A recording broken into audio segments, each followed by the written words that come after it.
برادران ملت اسلامی، السلام علیکم ورحمۃ اللہ وبرکاتہ۔ الحمد للہ الحنان المنان الذي خلق الانسان وعلمه البیان، والصلاة والسلام على رسوله سید الانس والجان وعلى آلہ واصحابہ ذوی الخیر والاحسان، اما بعد فاعوذ باللہ من الشیطان الرجیم، بسم اللہ الرحمن الرحیم۔ وَأَمَّا بِنِعْمَةِ رَبِّكَ فَحَدِّثْ، صدق اللہ مولانا العظیم۔ بارگاہ رسالت معاذ صلی اللہ علیہ وسلم میں درود پاک کا ہدیہ پیش کریں۔ اللہم صلی علی سیدنا و مولانا محمد معدن الجود والکرم وآلہ واصحابہ الکرام وابنہ الکریم وبارک وسلم صلاۃ دائمۃ سرمدا ابدا۔ قرآن عظیم میں اللہ رب العزت ارشاد فرماتا ہے، وَقَلِيلٌ مِّنْ عِبَادِيَ الشَّكُورُ، میرے بندوں میں شکر کرنے والے بہت کم ہیں۔ اور یہ بات صحیح ہے کہ بندے پر بے شمار نعمتیں اللہ تعالیٰ عطا کیا ہے، بے شمار ہیں۔ وَإِن تَعُدُّوا نِعْمَتَ اللَّهِ لَا تُحْصُوهَا، اگر تم اللہ کی نعمتوں کو گننا چاہو گے تو شمار نہیں کر سکو گے۔ شیخ سعدی رحمۃ اللہ تعالی علیہ فرماتے ہیں کہ تمہارا ایک سانس لینا بھی نعمت ہے، سانس کا باہر نکالنا بھی نعمت ہے، اور اگر صرف سانسوں کی نعمتوں کا شکر ادا کرنے پر بندہ بیٹھ جائے تو پوری عمر اس کی تمام ہو جائے۔ باقی نعمتوں کا کیا ہے؟ بے شمار نعمتوں سے نوازا ہے اللہ تعالیٰ نے، لیکن انسان کی فطرت میں یہ بھی ہے کہ کبھی ایک چیز کی کمی محسوس ہوتی ہے تو وہ واویلا مچاتا ہے، بہت شور کرتا ہے کہ مجھے یہ تکلیف ہوئی، وہ تکلیف ہوئی۔ اس کے صحت کے زمانے کو وہ یاد نہیں کرتا، مصیبت کے زمانے کو بہت جلدی یاد کرتا ہے۔ اسی لیے شکر گزار بندے بہت کم ہیں۔ عادت یہ ڈال لیں، جب مصیبت آئے، کوئی تکلیف آئے، تو ہمارے اندر یہ احساس پیدا ہو جائے کہ میرے گناہ اس سے بھی بڑی مصیبت کے لائق تھے، اللہ نے کم مصیبت عطا کی۔ جب کوئی بیمار ہو جائے، جب کبھی کسی آفت میں مبتلا ہو جائے تو یقیناً درد تو ہوتا ہے، آدمی سہن نہیں کر پاتا، لیکن احساس دل میں یہ پیدا کرے اگر وہ انصاف کرنے پر آئے رب تبارک و تعالی میرے ہر گناہ کے بدلے بڑی بڑی سزائیں دے سکتا ہے، میں چھوٹی سی سزا میں ملوث ہوں، اللہ کریم اس کا شکر ہے۔ اسی طرح سے میرے عزیزو، ایک بات میں آپ کو بتاتا ہوں، خاص طور پر ہمارے قید کے زمانے میں بہت سارے ایسے قیدی جیل کے اندر جانے کے بعد ان کے حالات ایسے ہو جاتے ہیں، وہ نا امید اور مایوس ہو کر کفریہ جملے بکنے لگ جاتے ہیں۔ ان کے حالات ایسے ہو جاتے ہیں کوئی خدا نہیں، اگر ہوتا تو ہماری سنتا۔ بہت کچھ عبادتیں بھی کرتے ہیں، نہیں جب قبول ہوتی ہے تو مایوس ہو جاتے۔ تو یہ تو اندر کے حالات ہیں، باہر بھی کسی کے ساتھ ایسا ہو سکتا ہے۔ میں تو 10 سال سے دعا کر رہا ہوں، اولاد ہی نہیں ہوئی، کوئی یہ کہتا ہے۔ شادی ہو گئی، 10 سال ہو گئے، بچے نہیں ہو رہے ہیں۔ کوئی یہ کہتا ہے کہ میری بیٹی کا رشتہ ہی نہیں ہو رہا، ہر وظیفہ کر لیا، ہر دعا کر لیا، پھر یہاں سے نا امیدی، نا شکری۔ یہ جملے انسان کو کہاں تک پہنچا دیتے ہیں۔ ایک بات میں آپ کو بتاؤں، مولا علی کرم اللہ وجہہ الکریم کی یہ حکمت بھری بات ہے، ارشاد فرماتے ہیں جب کبھی مصیبت آئے اللہ کی طرف سے تو یہ امتحان ہے یا سزا ہے، کیسے پتا چلے؟ ظاہر سی بات ہے، ہر کوئی یہ کہتا ہے یہ تو اللہ کی طرف سے امتحان ہے، آزمائش۔ ہم بھی اندر تھے تو یہ بار بار احساس دلایا جاتا تھا، اور بعض لوگ یہ کہتے تھے کہ اللہ کی طرف سے آزمائش ہے، امتحان ہے، اس کو گزار لیجیے۔ بعض مرتبہ امتحان ہے اور بعض موقعوں پر سزا ہے، اور سزا کب ہے اور امتحان کب ہے یہ کیسے پتا چلے؟ بہت بڑا فارمولہ ہے۔ مولا علی کرم اللہ وجہ الکریم فرماتے ہیں جب کبھی تم پر کوئی مصیبت آئے تو یہ دیکھ لینا ان مصیبتوں کے دن میں تم اگر اللہ سے زیادہ قریب ہو گئے ہو، دعا زیادہ کرنے لگ گئے ہو، وظیفے زیادہ کرنے لگ گئے ہو، تو اس کا مطلب ہے کہ اللہ تعالیٰ تم کو امتحان میں رکھا ہے۔ اور اگر مصیبتوں کے آنے کے بعد بندہ دور ہو جاتا ہے اللہ سے، پھر وہ بپھر جاتا ہے، گناہ زیادہ کرنے لگتا ہے، تو سمجھ لو یہ سزا میں ملوث ہے۔ اب سب کی زندگی میں یہ مصیبتیں جب آتی ہیں تو خود اپنے آپ کو ریئلائز کرے، احساس کر کے دیکھے کہ مصیبت آئی ہے تو میرے ہاتھ میں تسبیح آ گئی یا پھر گالی گلوچ، مصیبت یا آفت آئی ہے میرے گھر پر تو میں عبادت اور نماز کی طرف زیادہ جا رہا ہوں یا پھر عیش و عشرت کی طرف زیادہ جا رہا ہوں، تو تمہیں خود پتا چل جائے گا کہ تم اللہ کی طرف سے امتحان میں ہو یا پھر سزا میں ہو۔ میرے عزیزوں، بہت مقامات ایسے ہیں جہاں پر بظاہر مصیبت کی حکمت ہمیں نہیں معلوم ہوتی کہ کیوں آئی یہ مصیبت، کیوں دی گئی ہے ہمیں ایسی تکلیف۔ اسی کا نام تقدیر ہے کہ اللہ تعالیٰ کے لکھے ہوئے پر راضی رہنا یہ مومن کی شان ہے۔ مومن کو ہمہ وقت اللہ تبارک و تعالیٰ کی طرف سے لکھی ہوئی اس تقدیر پر راضی رہنا ہے۔ آپ کو میں ایک بات بتا دوں، حضرت ابو جندل ایک صحابی ہیں، مکہ مکرمہ میں ایمان لائے، رسول پاک صلی اللہ تعالیٰ علیہ وسلم جب ابھی مکہ میں تھے، اس وقت غریب صحابہ کو کفار مکہ، مشرکین مکہ کس طرح سے پکڑ کر مارتے تھے، کیسے کیسی سزائیں دیا کرتے تھے۔ اسی اسنا میں اللہ کے نبی صلی اللہ علیہ وسلم ہجرت کر کے مدینہ تشریف لے گئے، لیکن جو ابو جندل تھے یہ قید میں تھے، قید میں تھے، ان کا باپ خود ان کو قید میں رکھا ہوا تھا، اور ایسی قید کہ زنجیریں بندھی ہوئی رہتی تھی، مسلسل کئی سال گزر گئے۔ حضور پاک صلی اللہ تعالیٰ علیہ وسلم کی ہجرت کے 6 سال گزر جانے کے بعد 7واں سال تھا جب آپ کو بتاؤں حدیبیہ کا وہ منظر پیش آیا جس کو صلح حدیبیہ کہا جاتا ہے۔ تقریباً 1400 صحابہ کے ساتھ رسول کریم صلی اللہ تعالیٰ علیہ وسلم عمرہ کرنے کے لیے آئے، لیکن اس وقت مکہ کے کفار و مشرکین مکہ سے تقریباً 35 کلومیٹر باہر دور آپ کا راستہ روک لیا، کہا ہم آپ کو عمرہ کرنے نہیں دیں گے، آپ کے اصحاب کو، آپ کے صحابہ کو ہم مکہ میں انٹر ہونے نہیں دیں گے۔ جنگ جیسی نوبت آ گئی تھی، لیکن حضور پاک صلی اللہ تعالیٰ علیہ وسلم اور صحابہ احرام پہن کر کے عمرہ کرنے کے لیے آئے، تو پھر درمیانی راستہ یہ اختیار کیا گیا۔ حضور پاک صلی اللہ علیہ وسلم نے فرمایا کہ ہم صلح کر لیتے ہیں، کچھ ایگریمنٹ ہو جائے ہمارے اور تمہارے درمیان، جنگ نہیں کریں گے، آج سے جنگ بندی ہو جائے۔ تو کفار مکہ اس بات پر راضی ہوئے، اور اس کے بعد صلح، جس کو کہتے ہیں صلح حدیبیہ، یہ بہت مشہور ہے۔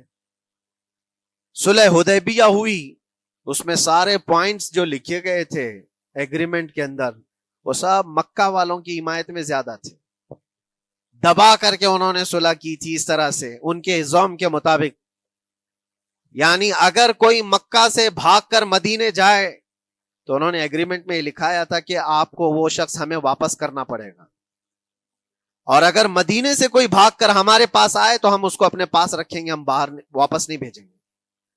تمہارا کوئی آدمی ہمارے پاس آ گیا بھاگ کر کے، یا ہمارا ہی وہاں رہنے والا کوئی آدمی آ گیا آپ کی امان سے نکل کر کے، تو ہم اس کو اپنے پاس رکھیں گے۔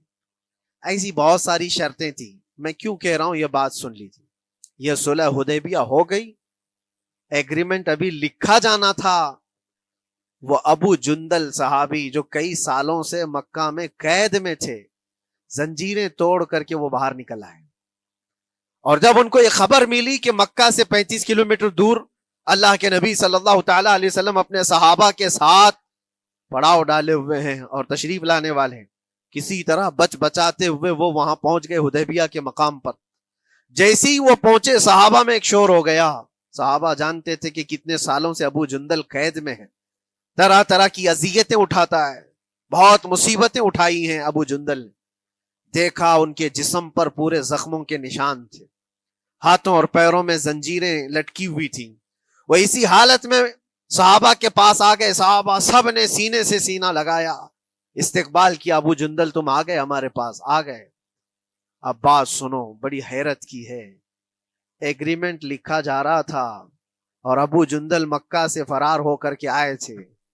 ابو جندل کا جو باپ ہے اور دوسرے جو رئیس مکہ کے تھے، قریش کے سردار، سبوں نے ہاتھ روک لیا اور کہا ہمارا ایک آدمی بھاگ کر آپ کے پاس آیا ہے، ایگریمنٹ کے مطابق اس کو آپ ہمیں واپس کرنا ہوگا، واپس لوٹانا ہوگا۔ مکہ میں رہنے والا شخص آپ کے پاس آیا ہے، وہ ہمارا قیدی ہے۔ حضور پاک صلی اللہ تعالی علیہ وسلم نے فرمایا ابھی تو لکھا نہیں گیا، اس سے پہلے وہ آیا ہے، چھوڑ دو اس کو، اس کے بعد جو بھی ہوگا اس پر عمل کریں گے۔ مکہ والوں نے کہا نہیں، ہم نہیں مانتے اس چیز کو۔ حضور پاک صلی اللہ تعالی علیہ وسلم نے یہاں تک فرمایا اس ایک شخص کو میری ضمانت میں دے دو، باقی تمہاری ساری شرطیں منظور کر لی جائیں گی۔ وہ رحمت للعالمین، نبی اکرم صلی اللہ تعالی علیہ وسلم اپنے غلاموں پر رحم کیسے نہ کریں؟ جب ان حالات میں دیکھا ابو جندل کو تو صحابہ بھی حضور کے پاس آئے اور کہا یا رسول اللہ صلی اللہ علیہ وسلم صلح کیوں کر رہے ہیں ان کے ساتھ؟ جنگ کریں گے ہم ان کو، ہم نے بدر میں، احد میں، خندق میں ان کے ساتھ جو مقابلے کی ہمیں تجربہ ہے، ہم ان کے پرخچے اڑا دیں گے، آپ اجازت دیں ہم جنگ کریں گے۔ اللہ کے نبی فرماتے ہیں میں جو دیکھ رہا ہوں وہ تم نہیں دیکھ رہے ہو، اللہ کا حکم نہیں ہے جنگ کرنے کا، صلح ہے۔ صلح ہو گئی، لکھا جا رہا تھا، اور یہ ابو جندل آئے۔ اب جب حضور پاک صلی اللہ تعالی علیہ وسلم نے فرمایا ٹھیک ہے، ایگریمنٹ کے مطابق ابو جندل کو مکہ واپس بھیجنا پڑے گا، اتنا فرمایا تھا حضور نے، ابو جندل دھاڑے مار مار کر رونے لگے اور صحابہ کو جا کر کے اپنے زخم دکھانے لگے کہ دیکھو مجھے واپس بھیجا جا رہا ہے، مجھے واپس بھیجا جا رہا ہے۔ تو صحابہ کے اندر بھی جوش تھا، اپنا آدمی جب کوئی اتنا مظلوم ہو، اتنا مار کھایا ہو، اور پھر واپس انہی ظالموں کے سامنے اس کو بھیجا جانا ہو تو کیا کیفیت ہوگی۔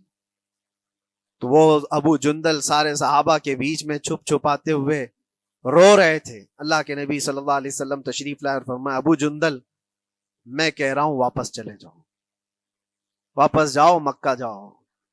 تو انہوں نے کہا یا رسول اللہ صلی اللہ علیہ وسلم ان زخموں کے ساتھ واپس جاؤ؟ اللہ کے نبی صلی اللہ علیہ وسلم نے فرمایا ہاں ابو جندل، اللہ کی مرضی یہی ہے، اور اللہ کا نبی وہی کہتا ہے جو اللہ کی مرضی ہوتی ہے۔ یہ میں کہہ رہا ہوں بظاہر تکلیفوں کی حکمت ہمیں معلوم نہیں ہوتی، لیکن ہمیں عمل کرنا چاہیے۔ نبی پاک صلی اللہ تعالی علیہ وسلم کا جب حکم ہوا، ابو جندل انہی زنجیروں کے ساتھ ان کے باپ کے حوالے کر دیے گئے، وہ گھسیٹتے ہوئے لے جا رہا تھا، گھسیٹتے ہوئے واپس انہی قیدیوں کی طرح لے جا رہا تھا۔ سب کی آنکھوں میں آنسو تھے، لیکن حکمت الہی کیا ہے یہ کون جانتا ہے؟ بظاہر اللہ تبارک و تعالیٰ کی طرف سے یہ دی ہوئی آزمائشیں، یہ تکلیفیں، اس کی حکمت وہ بہتر جانتا ہے۔ جب ابو جندل کو واپس کیا گیا، ایک سوال اٹھتا ہے میرے عزیزو، یہ میں قید کی حالت میں رہ کر کے ایک شخص نے مجھ سے سوال کیا تھا، آپ تو اللہ کے نبی صلی اللہ تعالی علیہ وسلم کی ناموس کی بات کرتے ہو، حضور کی محبت کی بات کرتے ہو، ان کے عشق کی بات کرتے ہو، اور یہ بھی کہتے ہو کہ نبی پاک صلی اللہ تعالی علیہ وسلم دستگیری کرتے ہیں، اپنے غلاموں کی مدد کرتے ہیں، تو اتنے دنوں سے کیا آپ نے حضور کو نہیں پکارا؟ کیا رسول پاک صلی اللہ تعالی علیہ وسلم سے محبت اور عشق کی بات کے بعد آپ نے بھیک نہیں مانگی؟ اس وقت یہ واقعہ یاد آیا، میں تو ابو جندل کے پاؤں کے ناخن کی مٹی کے برابر بھی نہیں۔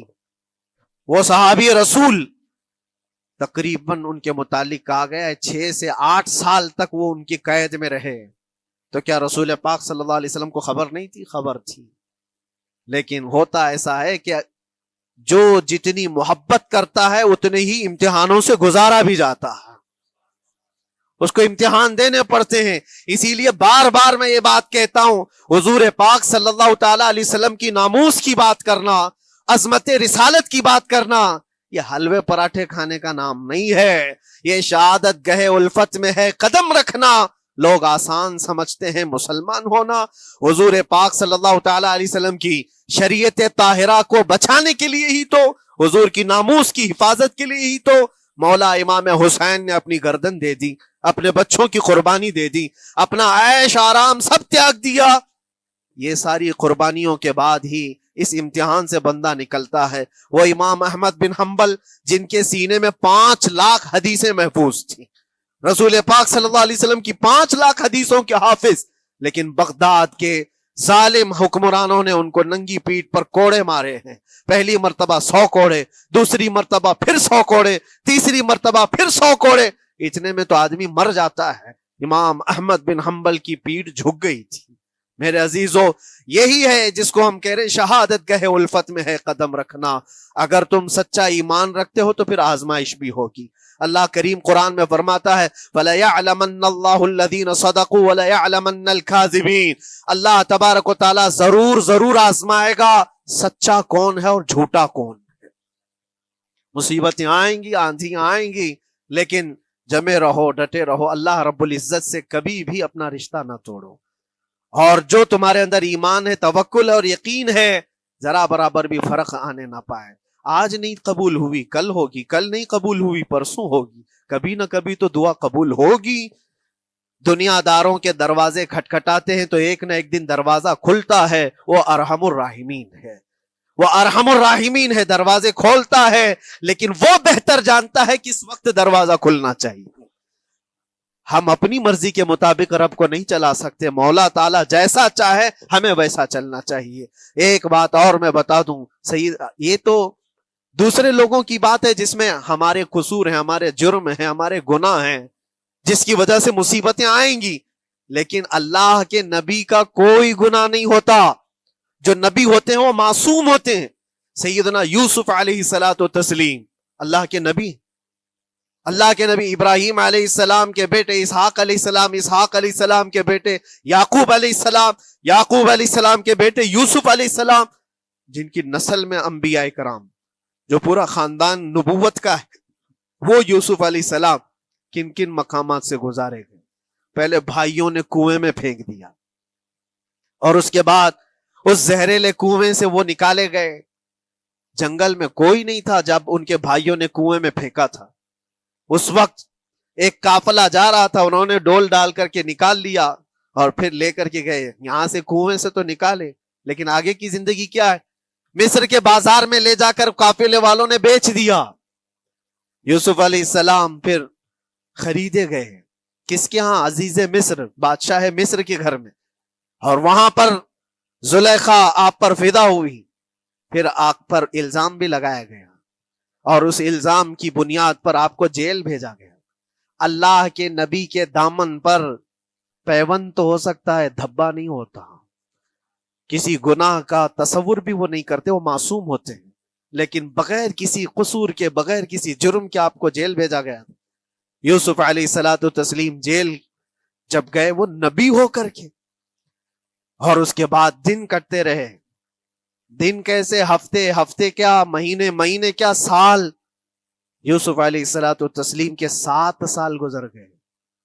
جب کبھی کسی انوسنٹ کو، بے قصور آدمی کو تکلیف دی جاتی ہے تو اس کو احساس زیادہ ہوتا ہے، اور جرم کی وجہ سے جب کوئی تکلیف میں آتا ہے تو کمپرومائز کر لیتا ہے، میں ایسا غلطی کیا تھا، مجھے یہ جھیلنا پڑ رہا ہے۔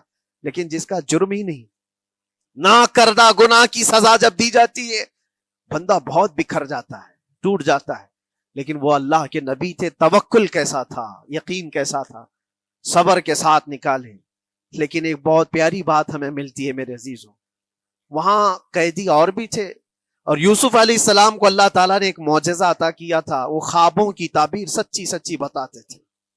خواب کی تعبیر ہوا کرتی ہے، جو بھی خواب دیکھتا ہے آدمی، اس میں اشارہ ہوتا ہے اللہ کی طرف سے۔ تو 2 قیدیوں نے خواب دیکھا تھا، یہ قرآن پاک کے سورہ یوسف میں پورا موجود ہے، 12ویں پارے میں۔ 2 قیدیوں نے خواب دیکھا، اپنا اپنا خواب انہوں نے بیان کیا یوسف علیہ السلام کو۔ ایک قیدی نے دیکھا کہ وہ سر پر روٹیاں رکھ کر کے لے جا رہا ہے اور پرندے نوچ نوچ کر کھا رہے ہیں۔ دوسرے نے دیکھا کہ وہ انگوروں کو نچوڑ کر کے اس کے رس پی رہا ہے۔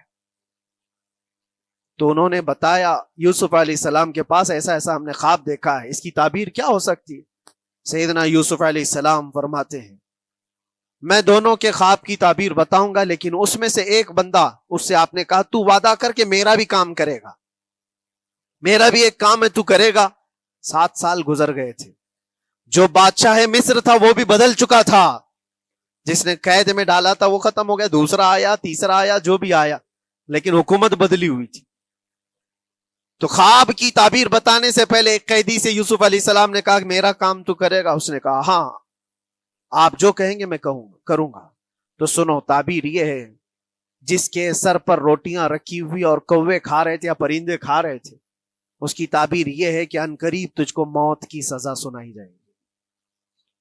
وہ غمگین تھا۔ دوسرے سے کہا تو انگور کے رس نچوڑ کر پی رہا تھا، تیرے خواب کی تعبیر یہ ہے کہ عنقریب تجھ کو رہا کر دیا جائے گا۔